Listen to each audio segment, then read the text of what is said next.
Hi, really happy to be here tonight. I told Sean I love the mission of Whirlwind magazine, and I'm excited to be published in a local magazine like this.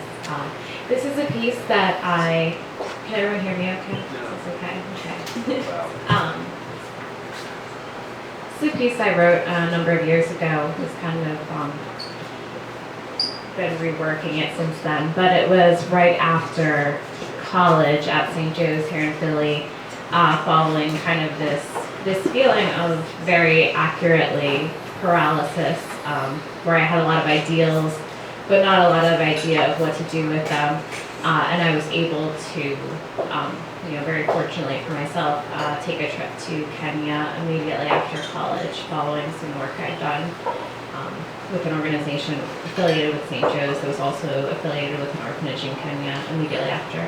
So this is kind of reflections on that from the perspective of, just getting out of college, being 22, and trying to figure a lot of that out, and that feeling of paralysis as I entered the next phase. So I'll see how much I can include without going too long and boring you too much, but we'll go from there. So it's called The Death of a Goat.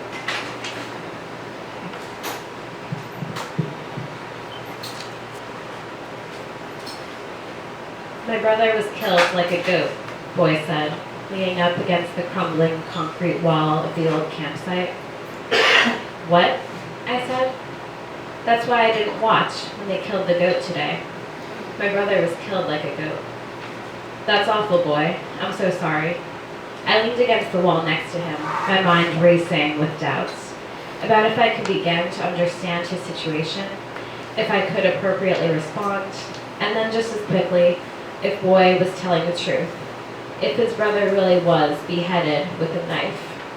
I had not noticed that Boy hadn't watched the slaughter of the goat with the rest of us that day, yet he felt as if he should explain himself, as if the absence of his presence was abnormal and required justification. Did you watch? He asked me inquisitively, but with no judgment behind the question. I did, I confirmed. Then I qualified. Or I tried to, at least, but I had to look away. When Moses first brought the knife down, I couldn't do it. But then I watched again as soon as it was dead, through my fingers. Boy nodded. The oversized flap on the top of his woolly ski cap nodded with him. The hat was red and navy blue striped, and had not left his head throughout the heat of the day, and remained there now that the chill of the night had made it practical rather than a function of style. He shoved his hands into the pockets of his ripped jeans, cut off above the ankle and sewn with two large patches of camouflage fabric on the front. Awkward squares that covered space from his shins to his thighs. It made him look like some kind of lanky army scarecrow. He wore a red cotton t-shirt and faded green flip-flops with holes in the bottoms. He was 17 and about a foot taller than me. What happened with your brother? I asked, tentatively. There was a thief. My brother went after him. The thief got him. My stomach balled up in nervousness and disgust. I realized I still only partially believed him. But he had no reason to lie to me. I realized also that I didn't want to believe him because the thought made me afraid, made me feel powerless and insignificant. I had no idea how to speak about that kind of violence without sounding both insensitive and uninformed. I looked across the yard at the bonfire roaring in the center of the rest of the boys, carefree, playing song and word games reminiscent of summer camp. I'm really sorry about your brother, Boy, I said. I squeezed his hand. I was lying, since I had decided maybe it wasn't true. Thank you, he said, all heart. Memories of Kenya carry the sharp, earthy smell of cooked goat now. During my time there, the salt and grease of the tough meat always seeped into the creases in the skin of my hands, which I then wiped on my already dirt-covered jeans. Meat doesn't seem to smell like much of anything in America. We came to Africa calling ourselves volunteers, but I was aware of what I was. The travel-sized bottle of Purell in the front pocket of my jeans, the bottle of precisely numbered malaria pills sitting in my backpack, the camera containing hundreds of pictures. These testify clearly to my purpose and presence in Africa. I was favorably a service worker, optimistically an adventurer, but realistically a tourist. My group was only there for 2.5 weeks, working at a boys' shelter in Dagoretti, outside of Nairobi. I was only 22. Earlier that day, I watched as Moses tied up a white goat with a few black spots and almost entirely black head. It was just lying there quietly on the grass between two small trees with its front feet tied together and its back feet tied together. There was a large metal basin, more like a shallow bucket, set next to the goat. A crowd of the kids and volunteers all gathered around. Moses grinned slightly at our discomfort and fear. I backed up a few feet as Moses grabbed the back of the goat's head and picked up the knife. He slit its throat. I closed my eyes and covered them with my hands. Moses had positioned the bucket directly under the goat's severed neck, and the blood pooled and dripped and streamed out to fill the bucket. It didn't pour out like I expected it to, and he held it there for a while to catch the slowly gathering fluid before resuming cutting the rest of the head off. I had little to no problem watching now. I suppose because the goat was now dead, and I didn't have to focus my imagination on how a slit throat might feel any longer. Moses severed the head with the combined use of knife and machete, lifted the goat up by its feet, and tied it upside down to a firm branch of the tree nearest to me. The bucket of blood sat under the headless neck, which still dripped, filling the bucket intermittently. Some of the boys carried the head, holding it roughly by its ears, to a grate placed over a small fire nearby, and placed it on top of the grate to cook. I stood and watched the bucket of hot blood congeal under the body as Moses added salt and stirred the whole mess together with a wooden spoon. "What are you doing?" I asked. Thumble-sized globs of clotted, salted goat blood were forming in the pan. I'd never seen anything redder. The color was so vivid that I felt it might have been the most real thing I'd ever seen in my life. Life and death swishing around in one dingy metal bucket. Add salt. Enjoy. "We're using everything," Moses told me with relish, knowing I would be shocked. "What? You're gonna eat that? No, are you kidding?" Moses reached his hand to the blood and picked up a round globule. He popped it in his mouth. "It's very good," he said giddily, "and good for you." Now I covered my mouth with my hand rather than my eyes. Later with Boy, I would essentially cover my ears. "I can't believe you just did that," I said. He laughed heartily. He got a kick out of teasing us, but in a good-natured way. "We use it to make African blood sausage. You can try some later." I shook my head and smiled, but I did want to try. Looking at the bright salted blood, I saw a clear and disgusting allure in life swishing around in a bucket. I sat down on a weathered wooden bench propped up by rocks. How did I get here? I had just finished college, and I was now on a massive, complicated continent that I didn't understand, because years ago I had been captivated by an idea that change was possible. During a documentary showing on campus, I had discovered the eloquent, intellectual guy in my introduction to macroeconomics class was also the rough, confused chakora or street boy from Kenya in the film, who as a kid had told a documentary filmmaker that he thought companies put HIV into condoms. A person in my class was both of these people, and when he stood there at St. Joe's campus in Philadelphia, while I simultaneously saw him years ago on the screen picking through the slums of Kenya, suddenly I was overwhelmed.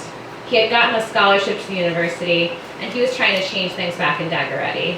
His presence on my campus at that moment made all the intangible bullshit about world peace and eliminating hunger and poverty suddenly present and viable, embodied undeniably in the solid, compassionate body in front of me.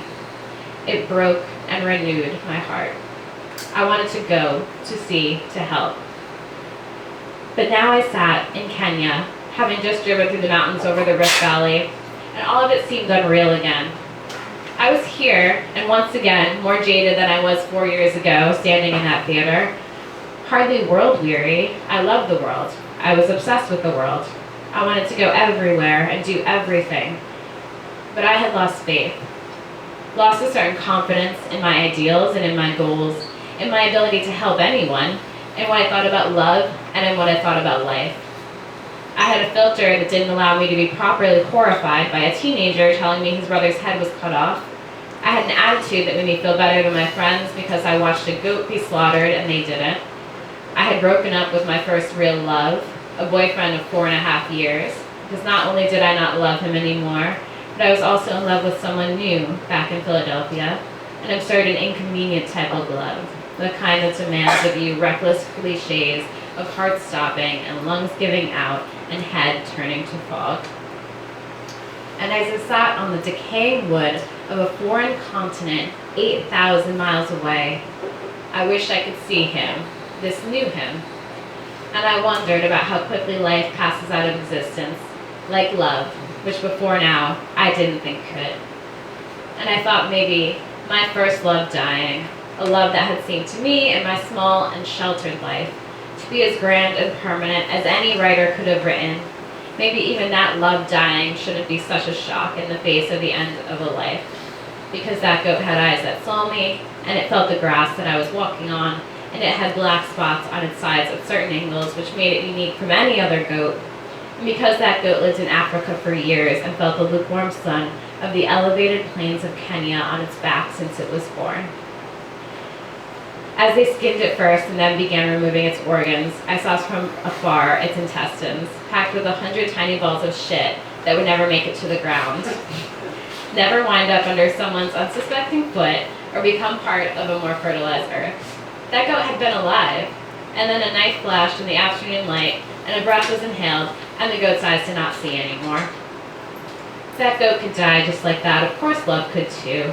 Even my first love, which I thought could transcend anything. I was young and these lessons were hard won. I pinched my arm hard as I felt the unwelcome and all-consuming longing for someone new fill me. I walked back to the crowd in a stranger's body because they were letting us take turns skinning the goat with a knife, and I wanted to try. The bonfire blazed and Boy resumed his place in the center of the circle, an eternal jokester of the crew, egging everyone on, acting like a clown. No one would know he had just told me about his brother's brutal murder. I turned to the other girls I was traveling with. Does anyone want to go check out the sky? We walked away from the campfire. The stars were completely different here, filtered and brightened to a luxe glow, with what looked like the brilliance of the Milky Way directly above us. I felt naked under an immeasurable expanse, as if somewhere above, God was wryly observing our ineffectual efforts. The five of us lay down in the grass to stare up. Boy just told me his brother had his head cut off, I confessed.